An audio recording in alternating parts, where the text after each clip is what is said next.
Hello friends, मैं योगिता आपका स्वागत करती हूँ आपके अपने YouTube channel learn and grow with Yogita में। फ्रेंड्स, इंडियन ज्योग्राफी की जो हमने सीरीज़ स्टार्ट की थी, उस सीरीज़ के हमने लास्ट लेक्चर में भारत की समुद्री सीमाएं तथा खाड़ियों के बारे में पढ़ा था। एक बार हम उस पर रिवीजन मारते हैं। तो भारत की जो समुद्री सीमाएं थी वो कितनी थी? तो भारत की 3 समुद्री सीमाएँ थी। नंबर 1 प्रादेशिक यानी क्षेत्रीय समुद्री सीमाएँ, जिसकी जो लंबाई थी वो कितनी थी? 12 नॉटिकल मील की थी। सेकेंड है हमारा कॉन्टिग्यूअस जोन, जिसे हम अवच्छिन्न मंडल बोलते हैं यानी संलग्न मंडल बोलते हैं, जिसकी जो दूरी थी वो कितनी थी? वो थी हमारी 24 नॉटिकल मील की थी यानी 24 मील की थी। और जो थर्ड थी हमारी, उसे हम क्या बोलते हैं? उसको हम बोलते हैं अनन्य आर्थिक क्षेत्र। तो वो कितने तक का था? जो 200 नॉटिकल मील तक की दूरी थी, उसे हम अनन्य आर्थिक क्षेत्र बोलते हैं। और हमने क्या पढ़ा था लास्ट लेक्चर में? और हमने पढ़ा था कि कौन कौन सी हमारी वे किसे कहते हैं और हमारी जो गल्फ़ होती है वो किसे कहते हैं। तो जो वे होती हैं, तीन ओर समुद्र से जो तीन ओर जो स्थल से घिरा हुआ क्षेत्र होता है, उसे हम क्या बोलते हैं? उसे हम खाड़ी कहते हैं। तो जो खाड़ी का जो बड़ा रूप होता है उसे हम क्या बोलते हैं? उसे हम वे बोलते हैं। और जो छोटा रूप होता है उसे हम क्या बोलते हैं? उसे हम क्या बोलते हैं? उसे हम गल्फ़ बोलते हैं।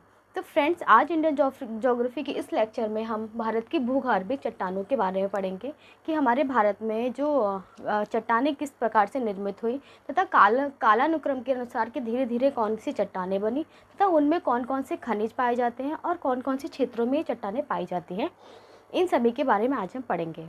तो फ्रेंड्स, जो चट्टानें हैं, कुछ चट्टानों का नाम एक स्पेसिफिक क्षेत्र के आधार पर रखा गया है। कुछ चट्टानें अपने कालानुसार जो बनी हैं उनके नाम पर कुछ चट्टानों का नाम रखा गया है। तो क्वेश्चन जो इसमें जो है इस टाइप से पूछा जाता है कि फलाक्रम की चट्टानें किस युग में निर्मित हुई, तथा इनमें ये चट्टानें किस राज्य में पाई जाती हैं और इनमें कौन कौन से खनिज पाए जाते हैं। तो आज हम इन चट्टानों के बारे में पढ़ेंगे। तो अपने लेक्चर को स्टार्ट करने से पहले यदि आप मेरे चैनल पर नए हैं तो चैनल को लाइक, सब्सक्राइब, शेयर ज़रूर कीजिए, जिससे आने वाली अपडेट्स आपको मिलती रहें। फ्रेंड्स, स्टार्ट करते हैं आज का लेक्चर। आज का हमारा जो चैप्टर है उसका नाम है, हमारा लेक्चर है भारत की भूगर्भिक चट्टानें। तो भारत में कौन कौन सी भूगर्भिक चट्टानें पाई जाती हैं, तथा इनमें ये कौन कौन से भारत के राज्यों में पाई जाती हैं, तथा इनमें कौन कौन से खनिज पाए जाते हैं। तो जो चट्टानें हैं, कुछ चट्टानों का जो नाम है वहाँ के जिस राज्य में पाई जाती हैं वहाँ की स्पेसिफिक जो जगह है उसके नाम पर पड़ा है। तथा कुछ चट्टानें हैं जो अपने कालानुक्रम के अनुसार जो चट्टानें उसमें निर्मित हुई हैं उनके अकॉर्डिंग उनका नाम पड़ा है।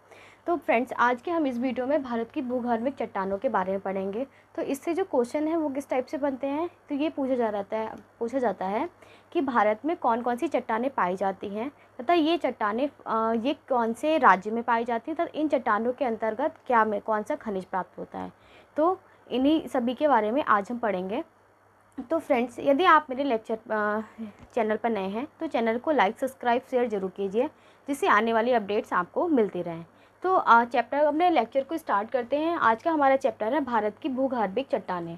तो भारत में कितने प्रकार की चट्टानें निर्मित हुई? तो प्राचीन काल में क्या हुआ, जो चट्टानें थी, जो हमारी पृथ्वी थी, वो एक आग का गोला थी, बहुत ही ज़्यादा गर्म, बहुत ही एक सघन पिंड थी। तो धीरे धीरे क्या हुआ, जब ताप और दाब में परिवर्तन हुआ तो पृथ्वी ठंडी हुई, बारिश हुई, मानसून परिवर्तन हुआ। तो इस तरह से क्या हुआ, धीरे धीरे पृथ्वी ठंडी हुई। तो जैसे जैसे टाइम बढ़ता गया तो हमारे जो पृथ्वी है उस पर हमारी कुल 6 तरह की चट्टानों का निर्माण हुआ। कौन कौन सी चट्टानें? नंबर 1 जो सबसे पहले चट्टान निर्मित हुई वो थी हमारी आर्कियन क्रम की चट्टान। कौन सी क्रम की? आर्कियन क्रम की चट्टान। जो दूसरी थी वो हमारी कौन सी? तो दूसरी हमारी थी धारवाड़ क्रम की चट्टान। जो धारवाड़ क्रम की चट्टान है, जो इससे पहले चट्टान निर्मित हुई, यानी जो आर्कियन क्रम की चट्टानें थी, इसके निक्षेपण और अपरदन से हमारी जो सेकंड चट्टान है यानी धारवाड़ क्रम की चट्टान का निर्माण हुआ। थर्ड है हमारा कोडप्पा क्रम की चट्टान। जो धारवाड़ चट्टान है, इनके निक्षेपण से किसका निर्माण हुआ? तो कोडप्पा क्रम की चट्टानों का निर्माण हुआ। थर्ड है हमारा विंध्य चट्टानें। जो चट्टानें थी, इनके निक्षेपण से क्या हुआ? हमारी विंध्य चट्टानों का निर्माण हुआ। फिर नेक्स्ट है हमारा जो आता है हमारा क्या, गोंडवाना चट्टानें। जो विंध्य चट्टानें थी, इनके निक्षेपण से गोंडवाना चट्टानों का निर्माण हुआ। और फिर क्या हुआ, पृथ्वी पर जब ज्वालामुखी परिवर्तन हुआ, यानी जब लावा हमारे पृथ्वी पर हुआ, बेसाल्ट जिसे चट्टानें बोलते हैं, उस टाइप में हमारे क्या, दक्कन ट्रैप, यानी जो हमारी सबसे आखिर में जो चट्टानें बनती उसे हम दक्कन ट्रैप कहते हैं, तो सबसे लास्ट में दक्कन ट्रैप का निर्माण हुआ। तो एक एक करके हम इन सभी चट्टानों के बारे में पढ़ेंगे तथा इनकी कौन कौन सी विशेषताएं हैं, तो इनमें कौन कौन से खनिज पाए जाते हैं तथा ये किस राज्य में पाई जाती हैं, इन सभी के बारे में पढ़ेंगे। तो स्टार्ट करते हैं। सबसे पहले हमारा आर्कियन क्रम की चट्टानें। तो आर्कियन क्रम की चट्टानें जो हैं ये सबसे प्राचीन चट्टानें थी।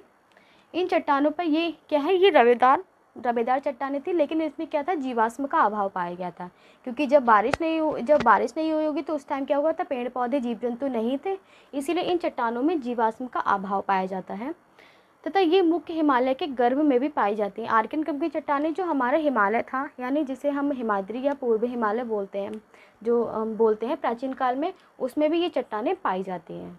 तो इन चट्टानों का जो विस्तार है वो कहाँ कहाँ पाया जाता है, कर्नाटक, तमिलनाडु, आंध्र प्रदेश, मध्य प्रदेश, छत्तीसगढ़, उड़ीसा और छोटा नागपुर के पठार पर ये चट्टानें पाई जाती हैं। ये जो चट्टानें आर्कियन क्रम की चट्टानें, इन्हें हम नीस या क्या बोलते हैं, नीस बोलते हैं, क्वार्जाइट बोलते हैं तथा इसे हम ग्रेफाइट की जो चट्टानें होती हैं वो भी कहते हैं। फिर नेक्स्ट आता है हमारा धारवाड़ क्रम की चट्टानें। जो धारवाड़ की चट्टानें ये एक स्पेसिफिक जगह के नाम पर रखी गई हैं। धारवाड़ जो है वो कर्नाटक का एक ज़िला है, तो वहाँ पर पाए जाने के कारण इसे हम धारवाड़ चट्टानें कहते हैं। इन चट्टानों का जो निर्माण है वो आर्कियन क्रम की चट्टानों के अपरदन और निक्षेपण से हुआ है। किससे हुआ है, आर्कियन क्रम की जो चट्टानों का अपरदन और निक्षेपण था उसके द्वारा हमारा धारवाड़ क्रम की चट्टानों का निर्माण हुआ। फिर ये जो चट्टानें हैं, क्योंकि पृथ्वी पर जब बारिश वगैरह हुई थी तो पेड़ पौधे की उत्पत्ति हो गई थी और धीरे धीरे क्या हुआ, हमारा जो जीव जंतु हैं उनका भी पृथ्वी पर उद्भव हो गया। तो जो ये परतदार चट्टानें हैं और जीवाश्म का इसमें अभाव पाया जाता है। क्या है इसमें, ये परतदार चट्टानें हैं तथा इस पर भी जीवाश्म का अभाव पाया जाता है। ये चट्टानों का नाम जो है कर्नाटक ज़िले के धारवाड़ नाम पर रखा गया है। तो ये क्या है, चट्टानें जो कर्नाटक में धारवाड़ ज़िला है उसके नाम पर इन चट्टानों का नाम धारवाड़ रखा गया है। धारवाड़ चट्टानें जो है वो आर्थिक दृष्टि से सबसे समृद्ध चट्टानें हैं, क्योंकि इसमें ज़्यादातर जो हमारे खनिज पाए जाते हैं जैसे सोना, चांदी, लोहा, तांबा, क्रोमियम, जस्टा, यूरेनियम वगैरह हैं, इन चट्टानों में सबसे अधिक मात्रा में पाया जाता है। इन चट्टानों का विस्तार कहाँ कहाँ पर है, तो कर्नाटक के जो 3 ज़िले हैं, बेल्लारी, शिमोगा और थर्ड कौन सा है हमारा, बेल्लारी, शिमोगा और धारवाड़, ये कर्नाटक के 3 जिलों में पाई जाती हैं। और कहाँ कहाँ पाई जाती है, अरावली श्रेणी पर कुछ चट्टानों की कुछ मात्रा मिलती है और बालाघाट श्रेणी, छोटा नागपुर पठार तथा कुछ मात्रा में ये लद्दाख और जास्कर में भी पाई जाती हैं। इन चट्टानों में कौन कौन से खनिज मिलते हैं, तो लोहा, सोना, तांबा, जस्ता, क्रोमियम, इन जो है ये चट्टानों में सबसे अधिक मात्रा में पाए जाते हैं। नेक्स्ट है हमारा जो सोना है, ये सबसे ज़्यादा इंपॉर्टेंट क्वेश्चन ये पूछा जाता है एग्ज़ाम में कि जो सोना है वो धारवाड़ क्रम में कौन सी चट्टानों पाया जाता है। तो सोना जो धारवाड़ क्रम की चट्टानों के अंतर्गत कोलार और हट्टी की खान में पाया जाता है। ये क्वेश्चन लास्ट ईयर जो बीपीएससी का एग्ज़ाम हुआ था उसमें भी ये क्वेश्चन पूछा गया था कि सोना धारवाड़ चट्टानों में किसके अंतर्गत पाया जाता है, तो कोलार और हट्टी की खान में पाया जाता है। तो नेक्स्ट है हमारा कुड़प्पा क्रम की चट्टानें। तो कुड़प्पा क्रम की कौन कौन सी चट्टानें, कुड़प्पा क्रम की चट्टानों का जो निर्माण कैसे हुआ है, तो जो कुड़प्पा क्रम की चट्टानें हैं उनका जो निर्माण है वो धारवाड़ क्रम की चट्टानों की अपक्षय और अपरदन से हुआ है। ये चट्टानें कहाँ पाई जाती हैं, तो जो कुड़प्पा चट्टानें हैं वो एक स्पेसिफिक जगह पाई जाती है। ये कहाँ, आंध्र प्रदेश में।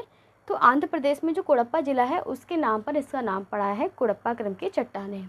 और ये चट्टानें हैं कुछ आंध्र प्रदेश, छत्तीसगढ़ और राजस्थान में भी पाई जाती हैं।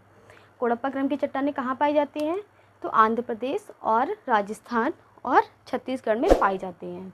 कुड़प्पा क्रम की चट्टानों के अंतर्गत कौन कौन से खनिज मिलते हैं, तो ये हैं शैल, क्वार्टजाइट, चूना पत्थर तथा राजस्थान के जो पूर्वी भाग है यानी दक्षिण पूर्वी राजस्थान में यहाँ पर तांबा, कोबाल्ट और रागा पाया जाता है। तो क्या क्या पाया जाता है, तांबा, कोबाल्ट और रागा पाया जाता है।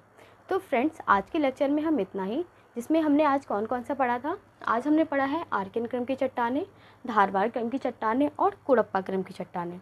नेक्स्ट जो हमारी 3 चट्टानें रह गई हैं जिसमें हम बिंद की चट्टानें, गोंडवाना चट्टानें तथा दक्कन ट्रैम्प के बारे में पढ़ेंगे हम नेक्स्ट लेक्चर में। इस लेक्चर में इतना ही। अगर आपको मेरी वीडियो अच्छी लगी हो तो चैनल को लाइक, सब्सक्राइब, शेयर जरूर कीजिए, जिससे आने वाली अपडेट्स आपको मिलती रहें। तो नेक्स्ट लेक्चर में हम आखिरी जो 3 चट्टानें बची हैं उनके बारे में पढ़ेंगे। धन्यवाद। जय हिंद।